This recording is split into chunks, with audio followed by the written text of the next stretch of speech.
Hello, I am Dr. Sanjay Chaudhary, HOD and Associate Professor, Anatomy Department at Antar Bharti Homeopathic Medical College, Daba, Nagpur.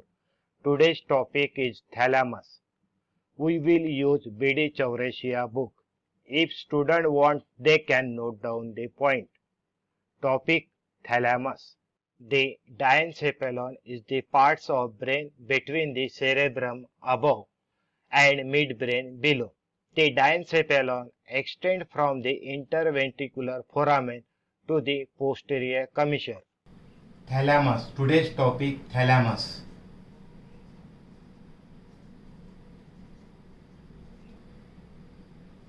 Thalamus, it is the largest component of the diencephalon. The thalamus, it is the large egg-shaped mass of the grey matter. So this is the egg-shaped mass of the grey matter. Immediately it lies lateral to the third ventricle. Then external features of the thalamus. The thalamus, it has two ends, anterior ends and posterior end. Anterior end, it is formed by the posterior boundary of the interventricular foramens. Posterior end, it is expanded and it is called as pulvinar. So the thalamus, it has two ends, anterior end and the posterior end. Anterior end, it is formed by the posterior boundary of the interventricular foramens, and the posterior end, it is expanded and that is called as the pulvinar. Then it has four surfaces: superior surface,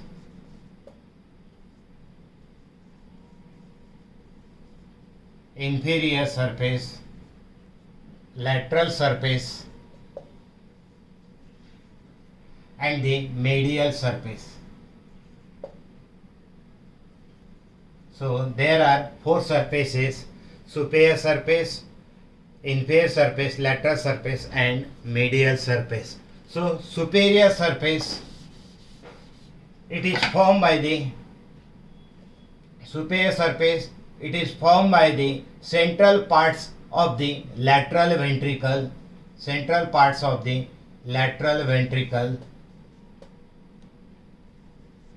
then fornix, tela chlorida of the third ventricle,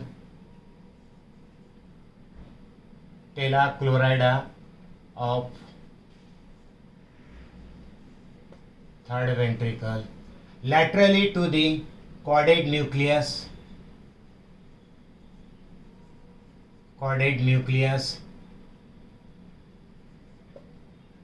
thalamostriate vein,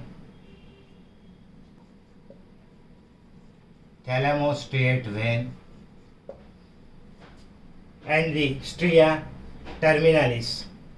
So this is the superior surface. It is formed by the central parts of the lateral ventricle, fornix, tela chlorida of the third ventricle, laterally caudate nucleus, thalamostriate vein, stria terminalis. So this is it forms the superior surface, and inferior surface, inferiorly, it separates the hypothalamus anteriorly and the ventral thalamus posteriorly.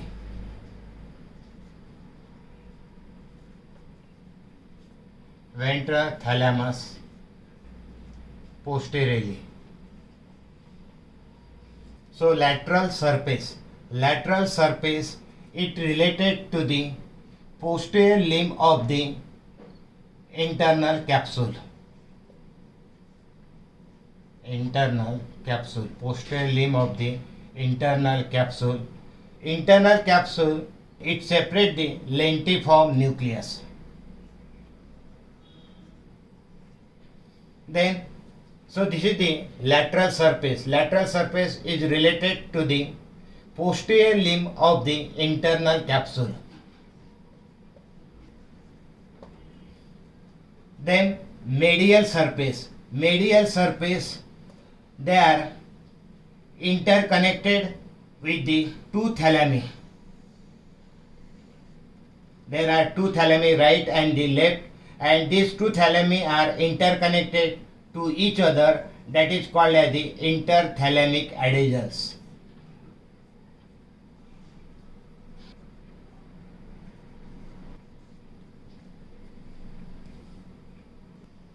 Internal structure and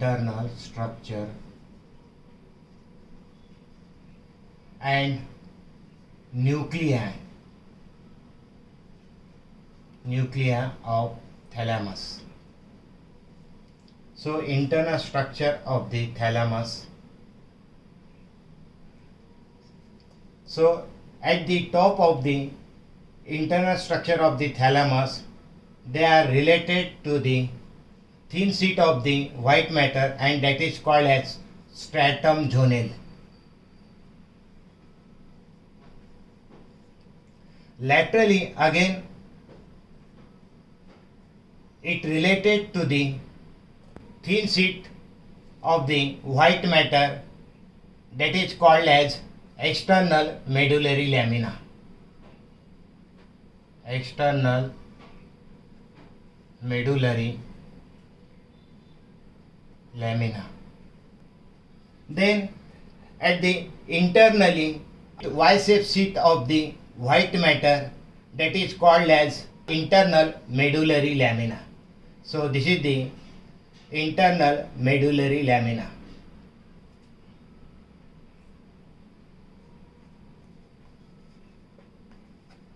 At the top of the thalamus, it is related to the thin sheet of the white matter, and that is called as the stratum zonale.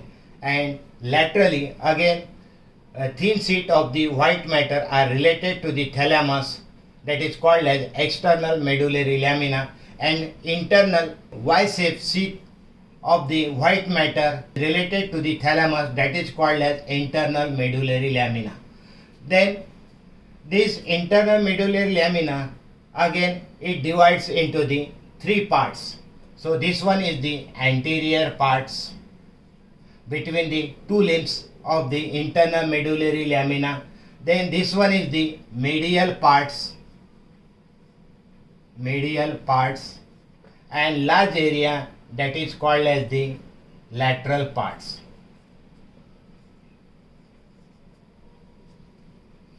So these lowermost sides, that is posteriorly, presents a pulvinar.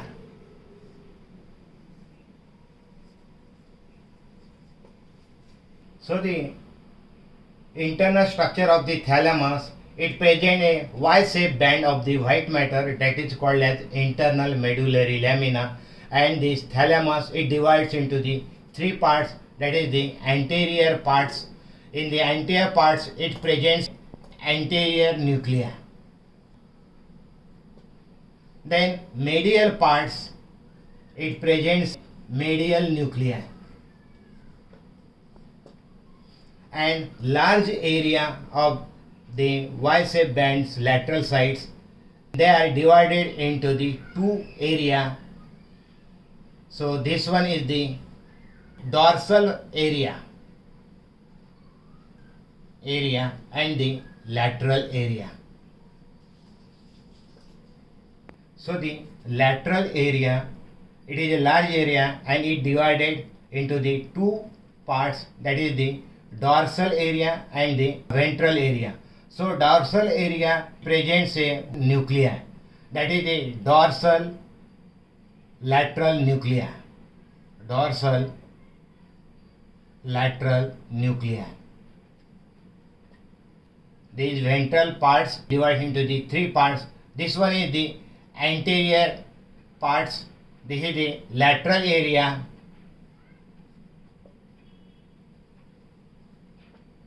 and this is the posterior area. Posterior area, Again it divides into the two parts, that is the ventral lateral posterior nuclei, ventral lateral posterior nuclei, and the ventral medial posterior nuclei. And this is the anterior parts. Again anterior area presents a ventral anterior area and it presents a ventral anterior nuclei. And this one, the lateral area, it presents a ventral lateral nuclei, ventral lateral nuclei. So this is the nuclei of the thalamus, and this is the Y-shaped band. It presents a again nuclei, that is the intermedullary nuclei. So this is the intermedullary nuclei.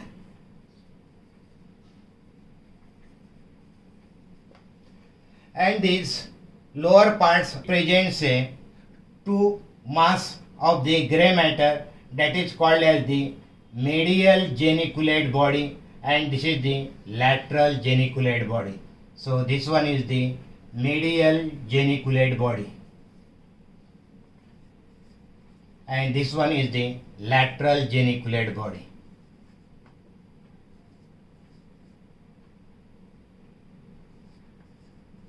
So this is the internal structure of the thalamus and the nuclei of the thalamus.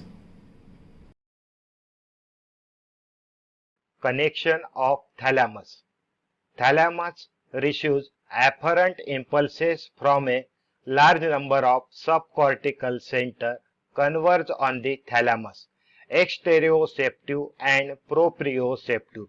Exteroceptive means relating to stimuli that are produced and pursued within an organism, and exteroceptive means relating to stimuli that are external to an organism. The exteroceptive and proprioceptive impulses ascend to it through the medial lemniscus, the spinothalamic tract, and the trigeminothalamic tract. Visual and the auditory impulses reach the lateral geniculate body and the medial geniculate body respectively. Sensation of the taste are conveyed to the thalamus through the solitariothalamic fibers. These afferent the thalamus receives profuse connection from all parts of the cerebral cortex, the cerebellum, and the corpus striatum. The thalamus is as a great integrity center where information from all these sources is brought together. Thalamus is a relay station for all ascending tract. So connection of thalamus, it presents so many nuclei, that is the anterior nucleus, medial nucleus, lateral nuclei, lateral dorsal, lateral posterior, and pulvinar. Then ventral nuclei, ventral anterior nuclei, ventral lateral nuclei, ventral posterolateral nuclei, ventral posteromedial nuclei, intralaminar nuclei, midline and reticular nuclei, centromedial nucleus, medial geniculate body, lateral geniculate body. These nuclei, it gives afferent fibers, efferent fibers and the function. So you can pause this screen and read this table. Last parts of the thalamus is applied anatomy. The lesion of the thalamus causes impairment of all type of sensibilities, joint sense being most affected. The thalamic syndrome. It is characterized by disturbances of sensation, hemiplegia or hemiparesis together with hyperesthesia and severe spontaneous pain. The pleasant as well as unpleasant sensation, that means kabhi khushi kabhi gum, or feeling are exaggerated.